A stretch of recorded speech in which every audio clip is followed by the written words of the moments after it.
hartlike hallo en 'n hartlike welkom.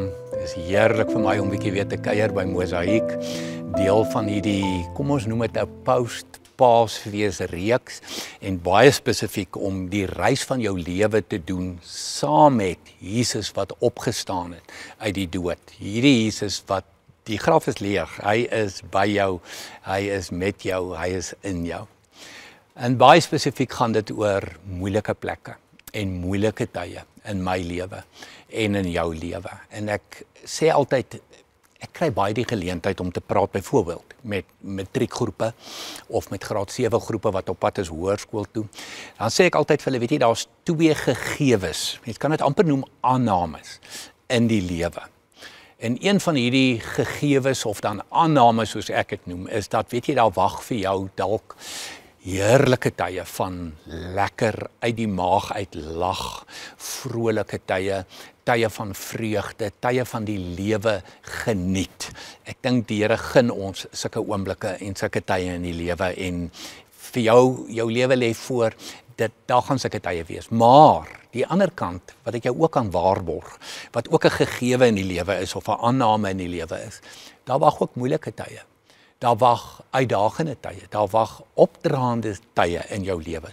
Doodgewoon tye van pyn, tye van seer. Ek noem dit doodgewoon in my eie lewe, die tye van hoekom en waarom, of die hoekom en waarom tye. Almal van ons kom daar. Larry Crabb, bekende skrywer, sielkundige, pragtige Christen daar van Amerika, beskryf vandag se wêreld vir my verskriklik raak en verskriklik mooi. Hy sê, no matter how closely we walk with the Lord, we cannot escape the impact of a disappointing and sometimes evil world. A core sadness that will not go away is evidence not of spiritual immaturity, but of honest living in a sad world. So daar gebruik hy 3 woorde vir jou, vir my, om hierdie wêreld wat ek en jy in leef, baie mooi en baie raak te beskryf. Daar was 'n sondeval. Niemand van ons het dit ontvlug of ontglip of het gehangglide, soos ek eendag gelees het ook, terwyl die sondeval die wêreld getref het nie. Nee, hierdie wêreld is baie keer teleurstellend. Hierdie wêreld is boos. En ek en jy het al altyd beleef dat hierdie wêreld is partykeer baie hartseer. Daar gebeur hartseer goed in hierdie wêreld wat jou hart breek en wat my hart breek. Dis ons realiteit. En daarom ons doen die pad baie keer 'n moeilike pad, 'n moeilike roete. Maar die een ding waarna ons kan vashou, al verstaan ons nie altyd nie, is dis altyd saam met die lewende Jesus. Hierdie Jesus wat opgestaan het. Die graf is leeg. Hy leef. Ons doen die lewe saam met hom. Prediker 11 vers 5 beskryf dit verskriklik raak en verskriklik mooi. Net so min as wat jy kan verstaan hoe gees en liggaam by mekaar uitkom in die skoot van 'n swanger vrou. Net so min kan jy die werk van God verstaan. Hy doen dit alles. So daar is dit. Ek en jy kan God nie verstaan nie. Ons kan hom nie uitlê nie. Ons kan hom nie verklaar nie. En dit is vir my so belangrik. Ek wens ek het hierdie vroeër in my lewe ontdek, toe ek 'n jong kind was, dat ek kan God nie verstaan nie, ek kan sy werk nie verstaan nie, maar ek en jy kan en moet God ken. Ons kan en moet in 'n verhouding met hom staan. So hoor mooi, ons kan God nie verstaan nie, maar ons kan hom ken en ons kan in 'n verhouding met hom staan. Spreuke 25 vers 2 gebruik die woorde verborge God. Verborge God. Hy gee nie vir ons altyd die antwoorde nie. Hy gee nie vir ons die verklaringe en die redes hoekom goed in ons lewe gebeur nie. Dit maak hom 'n verborge God. Maklik om oor God te dink en te praat as die God, die almagtige, God die skepper God, die liefdevolle God, maar 'n belangrike eienskap van God, hy's 'n verborge God.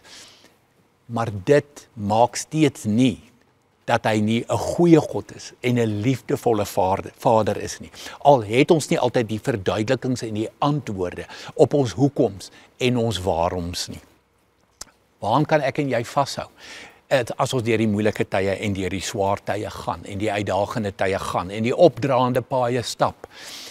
Jesus ken jou pyn en Jesus ken jou seer. Hy ken my pyn en seer. Hy ken 'n moeilike pad. Hy was op Golgotha. Hy was in die tuin van Getsemane. Jesus verstaan jou pyn en jou seer en jou uitdagings. Beter as wat jy self dit verstaan. Al het ons nie antwoorde hoekom dit gebeur nie. Al kry ons nie antwoorde op ons hoekoms en ons waaroms nie. Jesus ken ons pyn en seer en hy's by ons in ons pyn en seer. Die waarheid van die evangelie is dat Jesus is Immanuel. Jesus met ons, Jesus by ons. Hy's 'n goeie God, 'n liefdevolle Vader en Jesus Immanuel, hy's deur die kruis, hy's uit die leë graf. Die graf is leeg wat beteken Immanuel. God is met jou, by jou, in jou, ook in jou swaarste, moeilikste tye. So, ek en jy het hierdie uitdaging om in ons moeilike, opdraande tye, om in ons uitdagende, probleemvolle tye vas te hou aan Jesus Christus, Immanuel, God by jou, God met jou, God in jou. Al sê jou emosies vir jou, hy's ver, al sê jou emosies vir jou, hy's op 'n afstand, hy's nie met my of by my nie. Jy kan weet. En daardeur kan ek en jy ander inspireer wat deur moeilike tye gaan. Daardeur kan ek en jy 'n voorbeeld wees en hoop gee vir ander mense, deurdat ons in ons moeilike en swaar tye vashou aan God met ons, God met jou, God met my, ons Immanuel. Kom ek bid vir ons. Here, dankie vir die sekerheid, die sekere wete dat U altyd met ons is. Dankie dat ons 'n sekerheid en 'n sekere wete het. Die kruis was 'n werklikheid. Die oop graf is 'n werklikheid. Jesus het opgestaan en Jesus leef. Amen.